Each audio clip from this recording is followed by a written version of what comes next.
Next. Now, these are 2 or 3 images from outside of the Nile Valley. This image I got in Athens, Greece, in the Benakis Museum, and this is called Moses the Ethiopian. Next. This is an image from one of the churches in Ethiopia, in Gondar. And what you find in Ethiopia, too, is a disturbing trend. There's more of a tendency to have white images of Jesus. And in the churches, the brothers tell you that most of the people who come here are from Europe. And they bring these paintings. And we hang them on our walls because we have to survive. So I went all over the place in Ethiopia handing out the pictures of the Black Christ. And they were very happy to get them. Next. Focus it. And this one is from Nigeria. I haven't been to Nigeria yet. And most Nigerians will tell you, if you haven't been to Nigeria, you haven't been to Africa. Next. These are the people of Africa. And I usually, when I'm in the schools, show lots of photographs. She is from the next country that I'm going to visit, and that country is called Mali. Next. She is from Niger. That's where they claim, no, reverse it. Go back, Lawrence. You're going the wrong way. One more. Yeah. She is from the country that President Bush, your president, claimed that Saddam Hussein was going to get the yellow cake uranium to blow up the United States. In Niger. Next. She is from Chad. And these are postcards that I picked up the last time I was in Paris. Chad is in Central Africa. And it's an interesting country. You got blue-black Africans there, which I wish I looked like. And, because that's fair-skinned to me.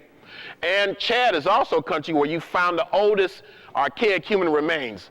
You find bones in Chad within the last couple years, 7 to 9 million years old of human antiquity. Next. These are children in Ethiopia. Now, I went to Ethiopia last March, and I really came close to just breaking down and crying like a baby.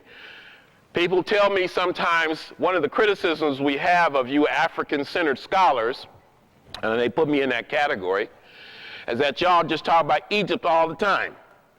What about the rest of Africa? Isn't Ethiopia an ancient country too? And so when I got the opportunity to go to Ethiopia, free of charge I might add, I jumped at the opportunity. All I had to do was give a few lectures, and I was happy to go. I would have paid to go.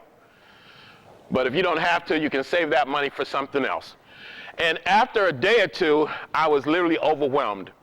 You travel around the capital, Addis, and then you go to the north, you go to Lalibela, you go to Gondar, you go to the Simeon Mountains, and whenever you pull up in your vehicle, you are immediately surrounded by little children, raggedy, dirty, flies all over their eyes, runny noses, and they are begging for anything and everything, a penny, a nickel, a pencil, an empty plastic bottle. And when you see so much of that, it really takes hold of you. Some people have said that Ethiopia is the Haiti of Africa, and that because of the tradition of Menelik thrashing the Italian army at Adwa in 1896, the Europeans decided to make an example of Ethiopia. And the poverty for me was overwhelming. Perhaps the worst part about it was that a colleague of mine who was a physician took it upon himself to examine the hands. I don't know why. And I can see why he would examine the eyes of the children. So he would examine the hands and the eyes. And one of the places we went to, he lifted up the eyelid of a 5-year-old child, and there was a big dead fly underneath there. And so we had a dilemma. What do? Do we give them everything we have and create a culture of begging and dependency? Or do we just try to be strong and pretend that we don't see what we're seeing? And it was really difficult. So when we finally got back to Addis, the capital, the people in the hotel, the Hilton Hotel, remembered us. And one of these sisters asked me, how did you like the northern part of my country? And I said, it was horrible. And I could tell I deeply offended her. And I said, I like the country, but the poverty was very difficult. And at that point, I really came very close to cracking. I had to just get away from the group, and I went in my room and cried for a long time. I'm a 50-year-old man, but I admit I cried like a child. I could not control myself. Now, I can see that kind of poverty in India and kind of halfway deal with it, because I've seen it much worse there. But when you're in Africa, and people look just like you, and then the question they would ask us is, why have you abandoned your sisters and brothers? Why have you turned your back on us? That was rough, sisters and brothers. And these are the children of Ethiopia. I think you can see the sadness in their faces. And these children were much better off than most of the ones we saw. Next. And here's one more right here. And you don't even have to say anything. Next. This image is from a postcard that somebody in France gave me. And it's from Ethiopia, but it looks like it could also be Niger or somewhere in West Africa. Next. From Djibouti, in the Horn of Africa. Next.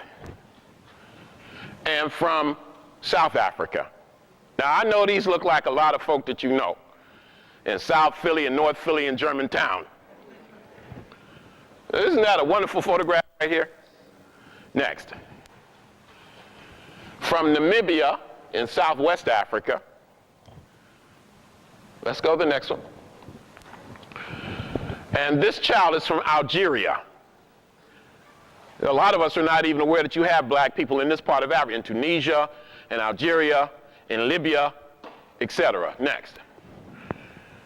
This is a sister from Mauritania. Mauritania, Niger, Sudan in particular are countries that where slavery is still practiced, and African people are bought and sold. Where is the public outcry? Next. These are all images of black women in Mali and Mauritania and Northwest Africa. Next.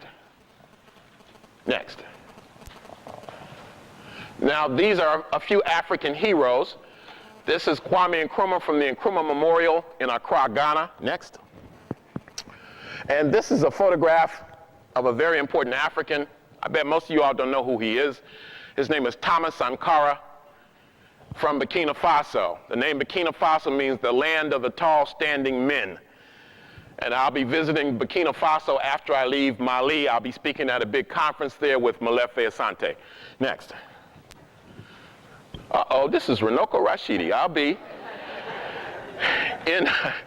on one of Asa Hilliard's trips, on my first trip to Ghana 2 years ago.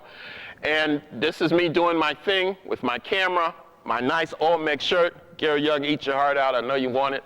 And then the lake up there. This is Lake Busumti, I think that's how you pronounce it. And it's a lake that's sacred to the Asante people. Next.